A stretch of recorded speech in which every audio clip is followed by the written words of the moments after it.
traveling this world, man. Welcome to this C stand-up interview. Thank you, sir. Thank you for being a part of this, man. Uh-oh, your phone is acting funny. Farron Foster's doing, man. Yes, sir. Okay, here we go. Let me get back to it. All right, here we go. There we go. Come on. Let these fucking dogs outside. Come on. I know you got some rots or something, don't you? Yeah, I got 2 rots and a little one. A little one. little chin poo, little piece of shit dog. That tells the other dogs what to do. Pretty much. She the boss. That's what always happens. That's what's up, man. It's good to see your face, brother. Yeah. Been a little while. Yeah, man. Yeah, brother. It has been. Good to see you too, man. How's things in Chicago? Man, they pretty good actually. You know, it is Chicago, so it's still people getting killed, even though we on stay-at-home order. We done got 23 people got killed during this. I'm like, man, what the hell? You know what I'm saying? Them niggas shouldn't have been coughing. Say it again. Your phone is acting funny. I said them cats should not have been coughing. That's how they got shot. Oh no. Okay. Well, I generally try to stay out of their way. I don't care what they talking about. Yeah. How's that? That's probably better. Make sure you got a good signal, man. All right. How's that? It looked good. Can you hear me okay? Yeah, I hear you. Can you hear me? Everything seems to be good. Okay, there we go. I can hear you. We're good. That's awesome, man. Hey, brother. Well, again, thank you for doing this interview with me, man. My little contribution to the content on the internet. See, Stand Up is my agency that I, do bookings for, and all of that, man. So it's been pretty solid, bro. Ain't no fashion critics in this, so it don't matter how your ascot looks. That's what's up. Supremium.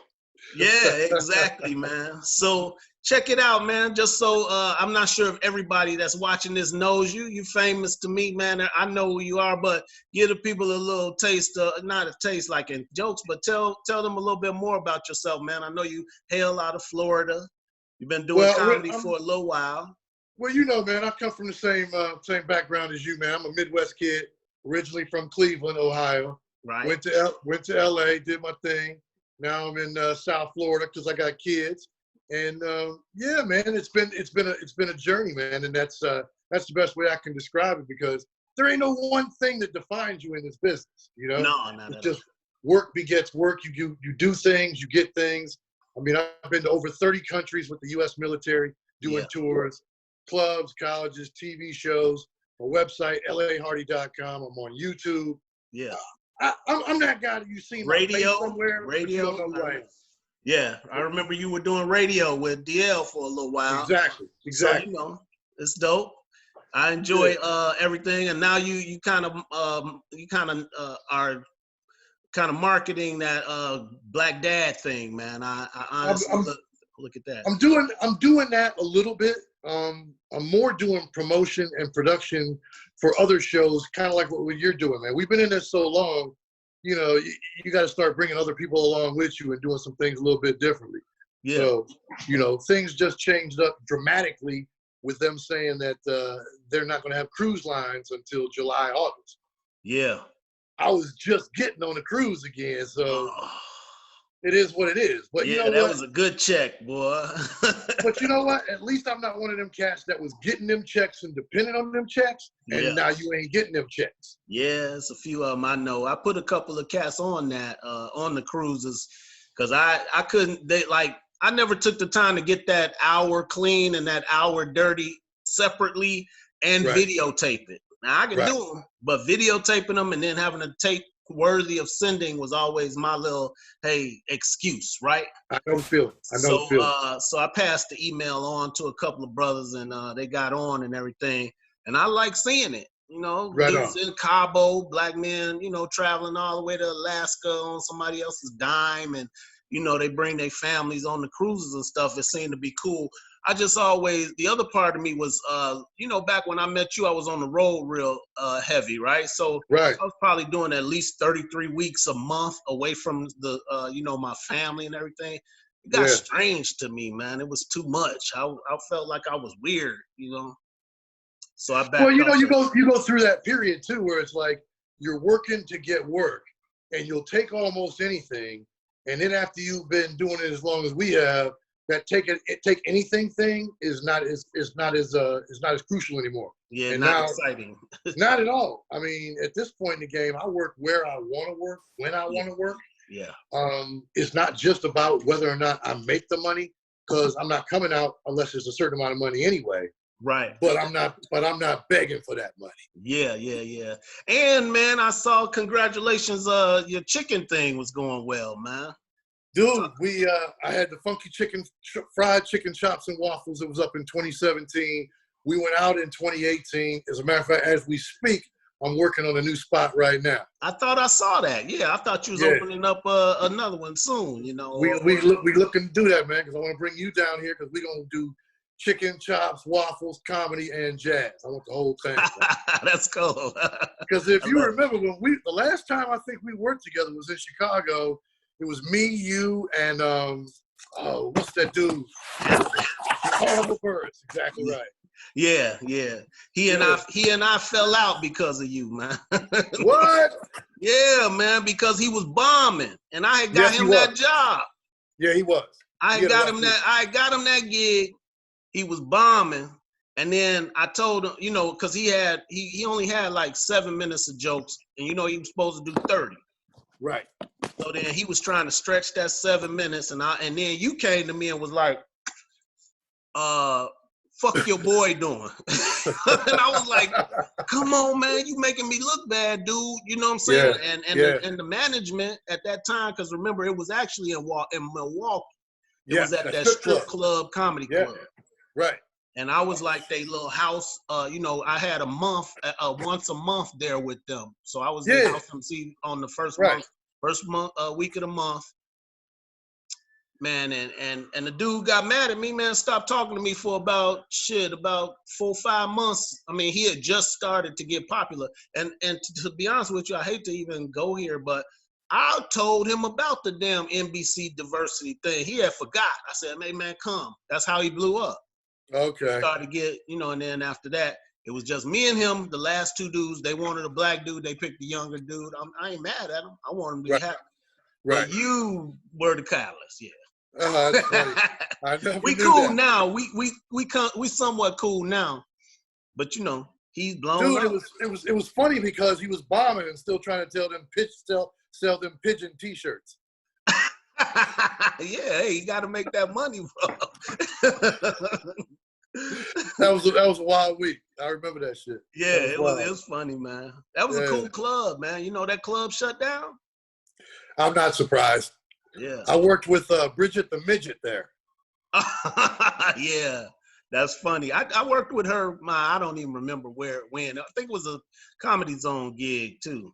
Man, she used to get hammered and talk a lot of shit. Did she? Oh man, she scared the shit out of me, man. Wow, she got in my face and she was talking shit and whatnot. Them little arms and little hands. I was Yeah, you hit it. Maybe. No. I ain't gonna lie. That's some pussy I was scared of. I don't know.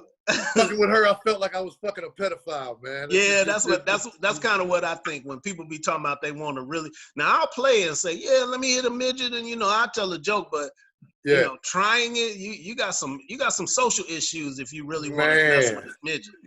Yeah, and she was drunk. And talking, you know, just it was just weird. It was just weird. Yeah. It was just weird. Hey, man, that's cool. But you were featuring with her, or it was a co-headliner? No, I was working. You know how they had the strip club was upstairs and we were downstairs. She was upstairs and I just hung out with her for a little bit. Oh, okay. Because remember they had the strip club on one floor and the comedy was on another floor. Yeah, but why was the comic at the strip club? She was up there chasing women? Oh no! I went up there. I went up and was checking them out after my show. Oh, okay. Before my show. Okay. Because that, that's where the women were. So it was, fuck it, I'm here. Yeah. Oh, wait a minute. You talking about Bridget the Midget, the porn queen? Yeah. Oh, I thought you was talking about that comic, that blonde chick. Oh no, I'm talking about Bridget the motherfucking Midget. Wow, dude, that's crazy. Yeah, she scared the shit out of me, man. I believe you, boy, because she a monster on the porns, dude. She messed your ego up, dude. Yeah, and she's so little, but she talk a lot of shit. Oh, and I'm sure she could back it up too. I mean, she might have backed it up. Google Bridget the Midget and Mandingo. Oh, hell no. They'll put your ego in your pocket. That's what I'm saying. Oh. Right. Yeah, exactly. We both did. Yeah, boy, you ain't doing nothing with that. Yeah. Oh, man. You was right to be scared. I wouldn't even shit. Dude, she came at me. I ain't gonna lie. She came at her, bro. Hey, man. Hey, I don't understand it. She get it all day at her job. So what she want extra for? Yeah, but hey, man. This virus is trippy, man. I went out and I'm working a little regular kind of job now. I just went and got an Instacart job. I'm doing delivery shit. Yeah, everything's canceled. I did my first one of those today. I just got a new job at some place that by the time this airs in a month or so, I'll probably be fired from that job. I understand. It's gonna be temporary, man. You know us. Yeah, man. So, and that's part of the reason why I'm doing this, man. So, what do you think the plan is gonna be for comics? Because you've been in it long enough to kind of ride some of the other waves, but this one is such a big wave, man. How do we survive this? Man, everybody's gonna have to do something a little bit different. I mean, I already started the 26th next week. Doing a show. It's gonna be 4 of us with no people. And we're going to Facebook Live it. Okay. And then in another 2 weeks, I got a producer. We're doing a 3-camera shoot in a club with no people. It's going to be a TV shoot with 3 cameras. Yeah. And we're gonna try to sell it after the fact. Okay. I did run into this system where you can live stream, but people can actually pay for it too. So, that's what we're trying to do for next week. Okay. That's cool, what we're trying to do next week. Yeah. That's awesome. So, it's just going to be creating different mediums and creating different things. Like, I don't know if you saw, what's the dude out of Washington? Oh, Jesus. Man, I'm just, I can't even remember, nothing. Comedian? No, you're talking about a comedian out of Washington? Yeah. Damn, I can see his face, too. Black? Yep. You talking about Pierre? No, he just opened a comedy club out there in Washington, Washington State. Yeah, I'm not familiar. Oh, yeah, you know this cat. Oh, what is his name? Anyway, he opened up. I know Nate Jackson just opened up. That's what I'm talking about. Nate. Okay, yeah. Nate did a show. He charged $10 a head, and he did a show just himself, probably a couple 3 weeks ago. Okay, online. Online, strictly online. You had to pay for it, pay-per-view. Okay, that's awesome, man. Good for him. I'm actually supposed to be interviewing him in a few days, in a few little while too. The cat's just a serious hustler, you know what I mean? Yeah, man. He got that. He added that street to the deal, and he's doing his thing, man. I'm proud of him. And I hope to be able to open up with something like that too. I don't know why. I think we'll eventually get back to the point where we can all intermingle. I have my conspiracy theory beliefs about what's really happening here. With this COVID virus, why it was released, and was it mechanically done to create a place where we have to answer to a system, so that's a brief on my theory, but eventually even the people in charge are going to have to relent on controlling everything so powerfully, right? Because they got to make their money, and if people can't go pick the cotton, ain't gonna be no shirts and shit, right? Well, and the other part of that is over 90% of the people that catch it do survive. It's not like you catch it and you fall out. Right. You know, it's definitely catching a segment of the population, which down here in Florida is a lot of these older folks in communities where they all live close to each other. Yeah. And you know, Yeah. our government has proven they don't give a shit about us. So, you know, Yeah. California about to do their own thing. They about to buy all the products for themselves. Really? And that's kind of what's going to happen, I think, with comedy. You're going to start having people, everybody going to be out doing their own thing, trying to figure out what's the best way to get the money in without having to have 3,000 people in the same room. True, true. I hope we can get back to the point where we can have 3,000, because I only had that a couple times and it felt good. You know what I'm saying? Dude, it makes your dick hard. You know, Man, it's rock star status. Especially the check around it. So okay. Yeah. It's just I don't know when that's gonna happen, because I was fortunate the week before they canceled everything, I did some shows here in Florida and was able to still, you know, do our thing. We still had like 150 people that came out. Yeah. Even though we were still under the cover of darkness with this thing. Right. And there's always going to be a certain segment of the population that's going to say, fuck it, and come anyway. But yeah, I'm hoping to be a part of that. You'd like it to be on a more national basis than just, you know, club here, club there, because then it's going to be all of us fighting over small rooms. Or developing our own little secret, you know, rooms that people have to come in. We'll see. We'll see how the transition is, man. But I'm glad that you have a plan behind it. You know what I mean? One of my things is to help brothers understand that we're all gonna have to add some things to our repertoire, right?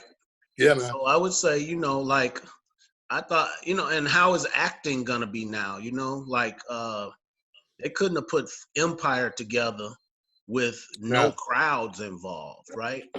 Yeah, and you've seen some of the talk shows they're doing where these people are at home, Trevor Noah and some of the other. It's a tough watch. It's a tough watch. Exactly. I know Kimmel tried it early, and man, it didn't last 3 minutes with me. I was like, click, keep sitting in there in his house with his kids. The first thing is we don't want to see all that wealth, motherfucker. Yeah, no shit. The only thing, dude, the only thing worse than that is probably the horse challenge that was on ESPN. Oh yeah! Oh my God, that's so pathetic, man. Oh wow! Exactly. I was like, y'all really hard up now, man. Yeah, man. That's the NBA though. They didn't have no way of making money unless they had us, you know, the slave quarters. No doubt, no doubt. Well, and it's exposing it now. Gobert on Utah was the main reason why all the sports are shut down. Really? What happened? The dude, he was on Utah. He went to a that dude, the one who was like, he was touching everything. Touching the mics. And he ended up with and then got one of his teammates he gave it to as well. And then once he did that, man, that was it. My theory on it is this: the government doesn't feel like they can trust us.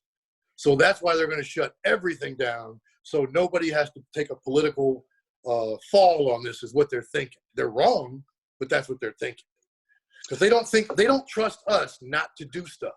But what they found is they were projecting 200,000 deaths. Yeah. Now it's down to 60. The CDC, 60,000. The CDC director was on CNN yesterday talking about the reason for their speculation on that is because we all started doing what they thought we couldn't do, which was social distancing. Right. What they thought we wouldn't do. Exactly. Yeah. My issues with it go a little bit further down the timeline, which is why were they developing a virus like this? Because we've already followed the ladder, and it led to it being a man-made extension of a virus that was out there. Right. Then was it released or was it lost to the people, right? On the people in China. And is that by design? So is it a weapon? Is it a biological weapon at this point? Was it a biological weapon in its beginnings? Why should that be something that's not prosecuted heavily in any way? Because there should be nothing on this earth that destroys that many people and it goes unchecked and or unleashed for no reason. Well, in China, man, they're doing population control. They got over 1 billion Chinese there. So you believe it was a biological weapon turned on people on purpose? The facts. Well, think about it. SARS, Ebola, bird flu, all that shit came out of that part of the world. And it all came from laboratories also, as we trace it back later. But this one is coming out of Europe. They're blaming China, but the Europeans are the ones bringing it here because China didn't lock down all of China. Italy did. Yeah, well, if you do the math, and the math sometimes adds up to be universally true. If you look at who's less affected by it, you'd have to go to one of these European countries like Russia. They're not considered Europe though. Yeah, but are they the catalysts who actually launched this pandemic? Because they're not being affected by it. And if I'm gonna kill some people, I'm gonna kill everybody outside of my nest. Well, them and China work together anyway. When has Russia ever really had allies that they've maintained and wouldn't do anything against? Right. So fucking they sent us supplies. Yeah, but what that mean? They sent us supplies. That was to embarrass Agent Orange, though. Yeah. I mean Trump. I mean dummy.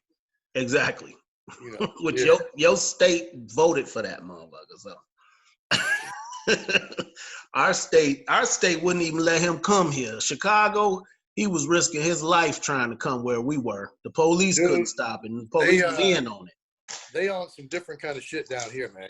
You'll ride around here and see Trump flags and Trump signs and shit. I know. I've driven the country since he became a president, man. I saw all that shit. In fact, I was astounded, man. I was astounded that they would that there were that many hidden racists, that they were so fearful of Obama leveling out the playing field that they would destroy themselves. Because that's what happened. They don't care, man. One of them sees one of them doing it, it emboldens another one to do it. Yeah. We had a situation where there was a Trump rally at a corner intersection here in town. When I rode through it, it was completely silent. Then somebody beeped, like to support Trump, and then a whole bunch of people started beeping. Wow. So they're all about emboldening each other, but when they're on their own by themselves, they're quiet as church mice. Yeah. Yeah. But at the same time, man, I'll be honest with you, I'm tired of arguing about this shit. Oh yeah, I wouldn't have never brought it up had you not brought it up. I'm to the point where if you voted for Trump, good for you, bro. But you know what? Just don't try to put that on me, and I'm cool. Yeah. Because this is America. You can do whatever you want. Yeah, for sure. And realistically speaking, I hope the dude would do a good job because we're supposed to be on the same team. If he fuck up for all of us. Yeah. So, it's what we see. Exactly. He's fucking up for all of us. So at this point, we got to get this motherfucker out of here. That's all I can say. Yeah, I mean, at this point, I'm wondering if the powers that be, the 1%ers or the Bilderberg group, those people are not using him to be the fall guy for this destruction of the earth or this implementation of New World Order. You know what I mean? I would agree with you on that. So I would agree with you because he's the fall guy anyway. Yeah, he's not the one to worry about. The one to worry about are the ones that support his ass, who have the money. He's just a front man. Yeah, I think he's the salesman. I think that the ones to worry about are the ones that are manipulating the outcome in either way. So you got, you got cats that gave money to both. Like that Bill Gates dude. He gave money to both Republicans and Democrats because he's going to be in charge anyway. Right. And if you start looking at what he's been talking about on the internet, he's one of the main proponents of population control. He brought this up in 2015 in a speech. Yeah, exactly. 2 years ago, Agent Orange took out that Obama program that had that department just to deal with this shit. Right. He took that shit apart. I know. So, but I don't know, man. You doing a lot of talking like you've been reading. You will get us all in troubles. I'm in Chicago. We don't fear that. You come on up here, Mr. Slave Catcher. How about that? How about that? We'll put these feet in your asses. Wakanda forever, baby. For sure, bro.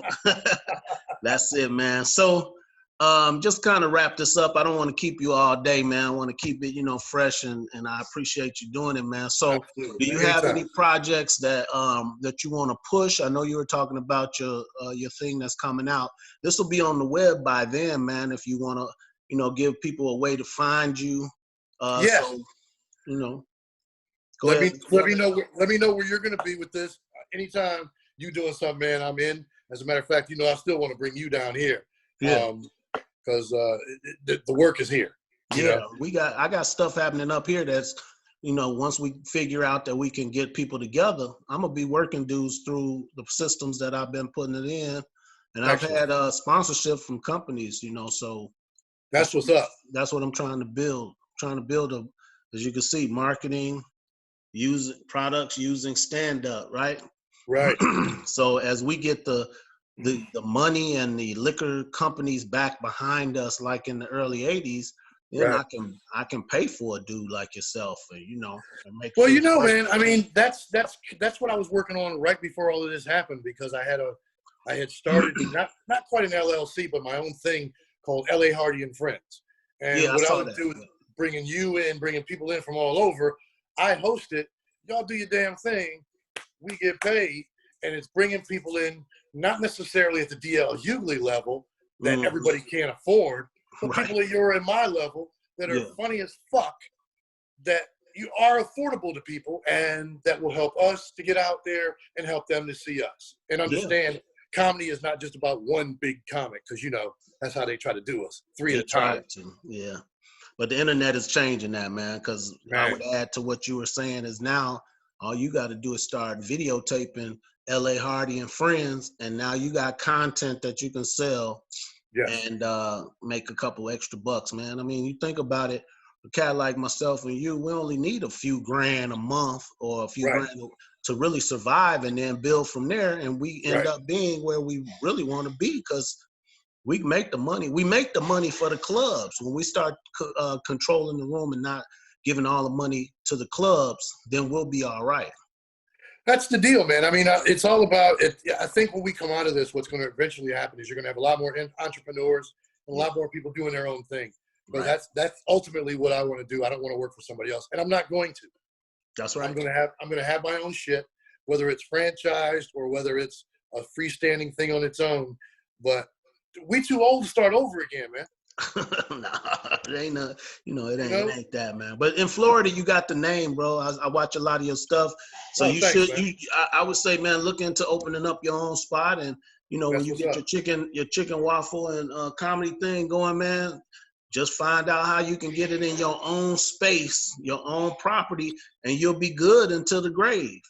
I'm looking right now, and now is a good time to look, because nobody else is really looking. And everybody's scared to be outside. I mean, I'm driving around on a daily basis, looking at commercial property, looking at small shops that can handle what I'm talking about. I might even start off with a food truck first, man. I mean, I'm so into thinking about the fact that it's gonna work, that it doesn't really matter the specifics of it right now. Yeah. Because I'm so big on the vibrations of making it work that it's gonna work no matter what. Well, yes, man. And on that note, I think that's the perfect way to end this thing, man. Love you, bro. And I will hit you up. We're going to get some stuff going in 2020 and beyond. Yes, sir. All right.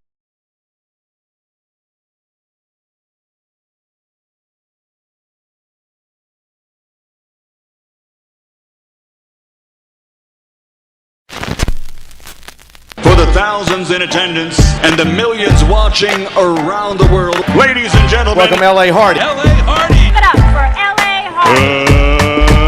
Let's get ready to rumble. I can't see myself not doing it. It's almost indescribable, but when you're doing it and you're in the moment with it, there's nothing better. Remember back in the day, you go one doctor, that's it. You go in, get something done, you're in and out.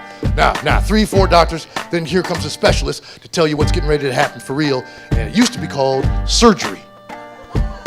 What do they call it now? A procedure. Yeah, you know what a procedure is? It's a fancy name from the Latin proceduro. It means we're gonna knock you out, and when you wake up, you're not gonna remember anything, but your ass and your throat are gonna hurt. Yes, I'm here. No need to thank me, but you should. I'm Chip Chipley. Chip Chipley. Chip Chipley. Oh, groupies. I deserve that. Maurice! You should have a man cave, even when you're in a relationship. Every great superhero does. Batman, Batcave. You know where the Batcave is? Of course you don't. Why? You got to be taken by Batman, wrapped in the Batcave, in the Batcar, to the secret location, so you don't know where it is. You can't find your way back the next time you want to come. You go inside, I'll bet it's crazy. Robin and Alfred are both running around chasing each other in G-strings. It's crazy.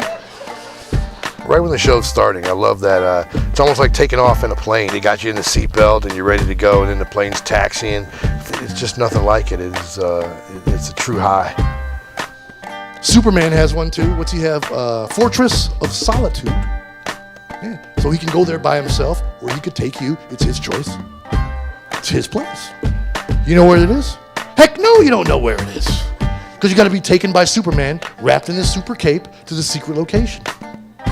He takes you there, takes the cape off. I'll bet you're going to be looking around. There's going to be galaxies exploding. It's going to be all kinds of crazy stuff you've never seen before, because he's an illegal alien. And there's going to be craziness that you can't wait to come back and tell your friend what you saw. And he's going to bring you back to Earth wrapped in a super cape. And as soon as your feet come down and gently touch the ground, your 10 tootsies hit the ground, you're ready to tell her. He unfurls the cape. And all of a sudden, you can't remember anything, but your ass and your throat hurt. It's kind of like a procedure, you know? So that's I love making people laugh, but I like doing something that has a little point to it, and I like being able to put out that kind of comedy. If you're black and brown and you're riding around Sarasota from now on, what you need to do is have a dog in the backseat of your car. I'm not talking about something that's going to attack people, a pit bull, a Rottweiler. I'm talking about a little bitty dog like a puppy, a piece of Shih Tzu, little bitty dog, backseat of the car. You're riding around, all of a sudden you woo, woo, woo, woo. Now you're scared. Because we all are. It happens to all of us. Any person sees the cops behind him, you're already thinking, what did I do? Well, when you're black and brown, what do you do comes into, I didn't do anything, and you could still be killed. Grab the dog. Put it in your lap. When the police officer walks up to your car, hold it tightly. He walks up, looks in your car, he's nervous, you're nervous. You don't know what's going to happen, he don't know what's going to happen. But all of a sudden, bang, gun goes off, kills the dog. Right, white people, you will lose your minds and this will stop tomorrow. You understand what I'm trying to tell you? You guys have been great. I'm L.A. Hardy. Thank you for having me.